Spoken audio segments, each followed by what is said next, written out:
আমার বর্তমানে বয়স চলে 36, 37। তো আজ থেকে 37 বছর আগে আমি কি ছিলাম? আমার অস্তিত্বই ছিল না, আমার কোনো নাম ছিল না, আমার কোনো গ্রাম ছিল না, আমার কোনো অ্যাড্রেস ছিল না, আমার কোনো পরিচিত ছিল না।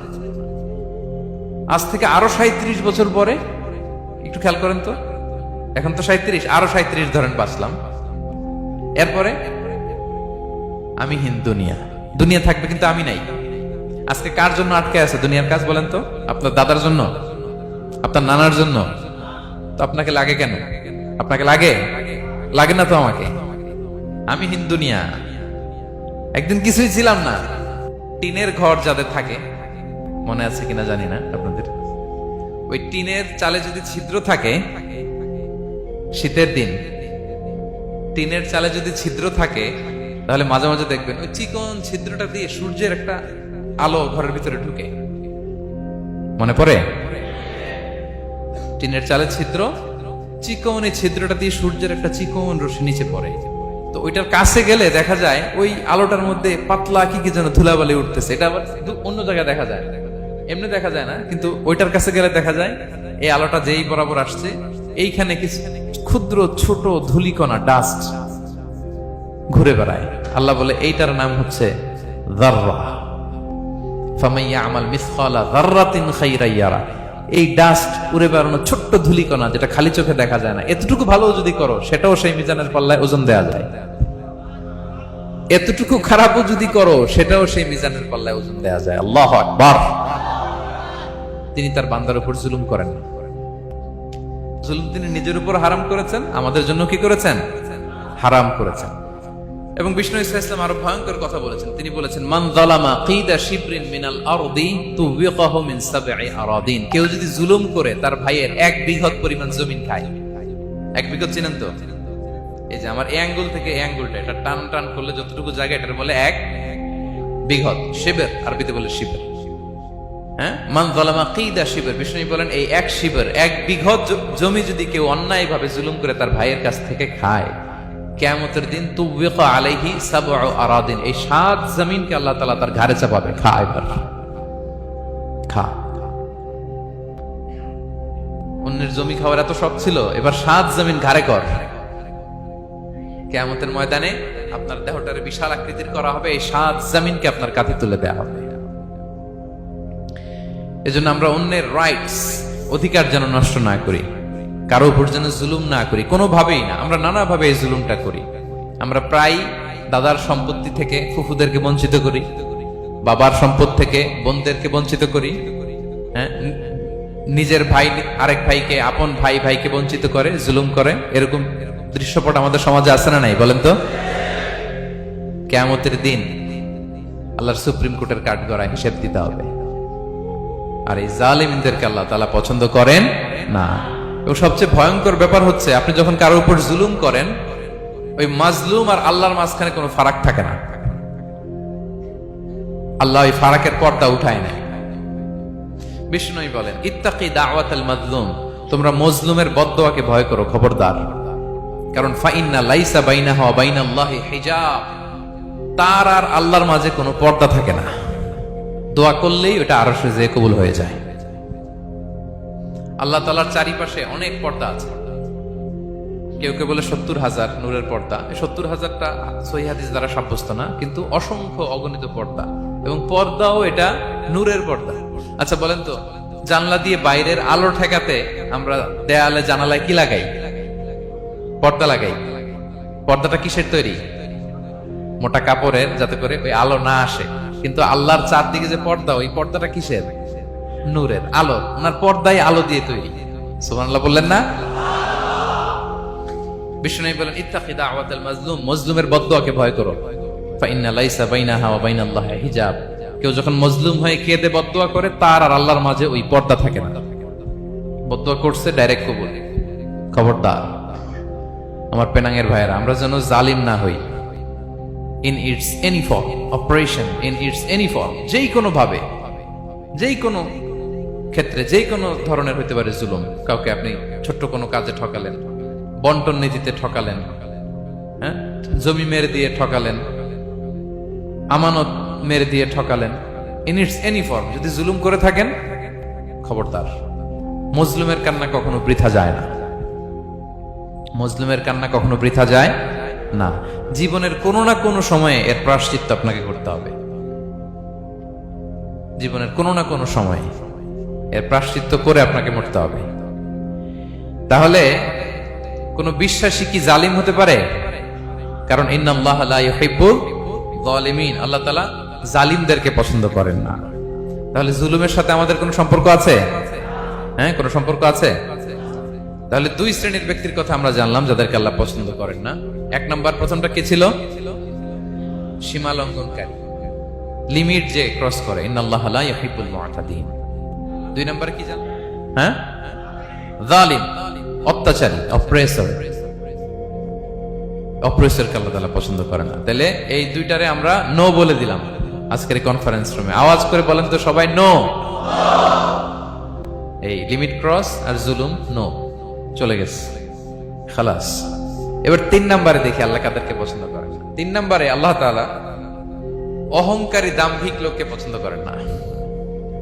অহংকারী, আমাদের তো অহংকার নাই না? আছে?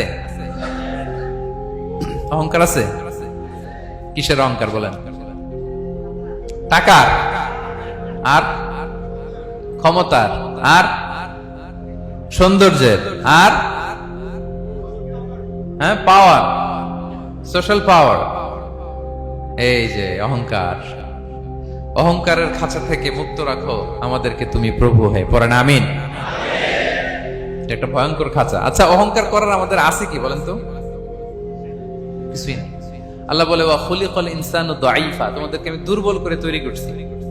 আমরা দুর্বল, শুধু দুর্বল না, দুর্বলের ঘরের দুর্বল। আমার বাপ ছিল দুর্বল, আমার দাদা ছিল দুর্বল, আমরা 14 গোষ্ঠী কি? হাল আতা আলাল ইনসানি হিনুম মিনাদ দাহরি লাম ইয়াকুন শাইআম মাযকুরা। আল্লাহ বলেন একটা সময় ছিল উল্লেখ করার মতো তোমার কিছুই ছিল না। আজকে তো এত লম্বা চওড়া মানুষ, আমরা কিছুই ছিলাম না। আল্লাহ বলেন হাল আতা আলাল ইনসানি হিনুম মিনাদ দাহরি লাম ইয়াকুন শাইআম মাযকুরা। তুমি কিছু ছিলা, একটা সময় কিছুই ছিল না, উল্লেখ করার মতো তুমি কিছুই ছিল না। অস্তিত্বহীনের জগৎ থেকে তোমাকে আমি অস্তিত্ব আনলাম। তোমার বাবার পৃষ্ঠদেশ থেকে, তোমার মায়ের গর্ভাশয়ে আমি তোমাকে ফেললাম। সেখানে আমি আল্লাহ তোমাকে একটু একটু করে তিলে তিলে বড় করলাম। 9 মাস 10 মাস পরে মায়ের পেট থেকে দুনিয়াতে তুমি আসলে। দেখেন তো, দুনিয়ায় আসার পরে আমাদের অবস্থাটা কি? কাপড় নাই, চোপড় নাই, এভাবে চলে আসছি। আসার পরে কেউ যদি মুখে খাবার তুলে দেয় তাইলে খাইতে পারি, হ্যাঁ, তাও লিকুইড খাবার, এদিক দিয়ে দিলে এদিক দিয়ে পড়ে যায়, খালি মুছতে হয়। মেহমান একজন এসে আদর করে কোলে নিচে পেশাব করে দিছি ভরাইয়া, আছে না নাই? হয়েছে না এরকম? আদর করে একটা কোলে নিছেন, এখনই না ডায়াপার আসছে মিয়া। আজ থেকে 10 বছর আগে এগুলো ছিল নাকি? প্যাম্পাস ডায়াপার ছিল, এই কাঁথা টাতা নিয়ে কোলে নেওয়া লাগতো, তারপরে দিছে ওদিক দিয়ে, জামা টামা ভিজে শেষ। ইভেন রাসূল সাল্লাল্লাহু আলাইহি ওয়াসাল্লামের কোলেও এরকম বাচ্চারা পেশাব করে দিছে, এরকম হাদিস আছে। আদর করে মায়েরা বাবারা আসলেই তো তার বাচ্চাকে রাসূল সাল্লাল্লাহু আলাইহি ওয়াসাল্লাম কোলে দিতেন, পেশাব করে দিতেন। তো কার কোলে উঠছে এটাও জানি না, পেশাব করে ভরাই দিচ্ছে। পেশাব পায়খানা করে সয়লাভ। লিকুইড দিলে খেতে পারি, শক্ত কিছু খেতে পারি না। এই তো আমি, এই তো আমার ক্ষমতা। একজন যে বললেন ক্ষমতার অহংকার, এই তো ক্ষমতাটা তো এতটুকু। এরপরে যখন জোয়ান হয়েছে, এখন তো জোয়ান, এখানে একটা ভূমিকম্প হইলে কি অবস্থা হবে বলেন তো জোয়ানদের? হ্যাঁ, কাঁপতে কাঁপতে সব শেষ। একটা ভূমিকম্প, একটা তুফান হলে ওটার বিরুদ্ধে দাঁড়াতে পারি না। একটা তুফান, রাস্তায় টায়ার পাংচার হলে লাফ দিয়ে উঠি। ক্ষমতা আমার নাকি ক্ষমতার অহংকার? কি দুর্বল আমরা! হ্যাঁ, কুকুর আমাদেরকে কামড় দিলে আমরা কুকুরের কামড়ও দিতে পারি না, ঠিক কিনা? মশা যে কামড়া, এটা ধরতে না পারলে কিছু করতে পারি? কামড় মাইরা দিছে দৌড়। বল্লা পোকা এটা যদি কামড় দিয়ে দৌড় দিয়ে কিছু করতে পারেন? তো কিসের ক্ষমতা আপনার? এরপর আবার যদি 70-80 বছর হায়াত পাই, আবার আগের মতো যেখানে বসি ওইখানেই ডাইরেক্ট, আছে না নাই? বয়স যখন 80 হয়ে যায় আর থাকে শরীরের কন্ট্রোল, আবার যেখানে বসে ওইখানেই পেশাব পায়খানা। খাবার দিলে খাইতে পারি, পিঠটা বাঁকা হয়ে কুজু হয়ে গেছে, এর নাকি আবার অহংকার। সাজে অহংকার, সাজে অহংকার সাজে একজনের, আওয়াজ করে বলতে হবে তিনি কে। 3 নম্বরে অহংকার দাম্ভিককে আল্লাহ পছন্দ করেন না। প্রিয় ভাইরা, আল্লাহ বলেন কারুনের ঘটনাকে আল্লাহ এখানে এনেছেন। আল্লাহ বলেন ইন্না কারুনা কানা মিন কওমি মূসা, কারুন ছিল মুসা আলাইহিস সালামের কওমের লোক। মুসা আলাইহিস সালামের কাজিন ছিল মূলত। কারুন নামে একজন সম্পদশালী ছিল। মিশরের রাজধানী কায়রো থেকে 100 কিলো দূরে ফাইয়ুম নামে একটা জেলা আছে, ওখানে তার বাড়ি ঘর। আমি দেখে এসেছি, কয়েকবার গিয়েছি। তো ফাবাগা আলাইহিম, সে মানুষের উপর চড়াও হলো। ওয়া আতাইনাহু মিনাল কুনুজি মা ইন্না মাফাতিহাহু লাতানু বিল উসবাতি উলিল কুওয়া। আল্লাহ বলেন এই কারণকে আমি এত সম্পদ দিয়েছি, এত বেশি ছিল তার সম্পদ, সম্পদগুলো যে সে আলমারির ভিতরে রাখতো, ওই আলমারির যে চাবি হইতো, এই চাবিগুলোরে ওজন করার জন্য, কাঁধে নেওয়ার জন্য 10 জন পেশি শক্তি পুরুষ লাগতো। আলমারি রাখার জন্য না, কি রাখার জন্য? আলমারি ভর্তি যে সোনা দানা গহনা, ওইটার যে চাবি, ওই চাবিগুলা বহন করতে একদল পেশি পুরুষ লাগতো, এত সম্পদ। তো তাকে এলাকার লোকেরা বলেছিল খলালাহু কওমুহু লা তাফরাহ, হে কারণ তুমি গর্ব করো না।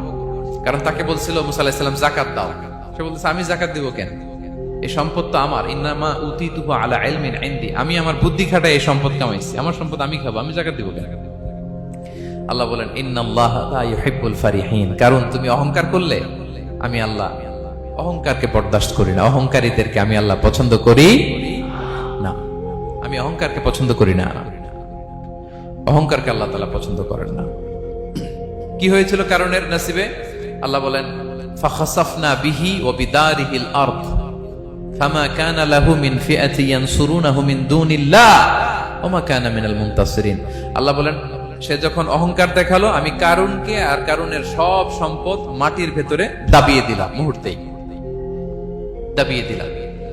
সহিহ বুখারীতে এসেছে ইয়াতাজালজালু ফিল আরদ, প্রতিদিন 1 বিঘত করে কারুন জমিনের ভিতরে যেতেই থাকবে, যেতেই থাকবে, যেতেই থাকবে কিয়ামতের আগ পর্যন্ত। আল্লাহু আকবার। কারণ অহংকার করেছিল। আল্লাহ বলে আমি অহংকারীদের পছন্দ করি না। সূরা লোকমানে আল্লাহ বললেন ওয়ালা তুসাইর খাদ্দাকা লিন্নাস, মানুষ থেকে মুখ ফিরিও না। ওয়ালা তামশি ফিল আরদা মারাহা, জমিনে অহংকার ভরে হেঁটো না। ইন্নাল্লাহা লা ইউহিব্বু কুল্লা মুখতালিন ফাখুর, আল্লাহ তাআলা অহংকারীদেরকে, দাম্ভিকদেরকে পছন্দ করেন